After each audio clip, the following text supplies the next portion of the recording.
今天来吃续集下午茶，听说要涨价了，涨价前先来吃一波。先来逛逛有什么好吃的。这个烤物看起来好好吃哦。这个串烧好像适合配啤酒。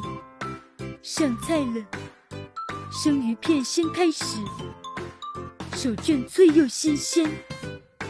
虾子炸物拼一起，开始乱拿一通。天使红虾猪肋排并拿，又是那几样。没有蛋的香鱼，到底多爱吃虾？开始重复拿了。格仔汤应该是吃不下了，开始展示食物了。维他命 C 少不了。第二个位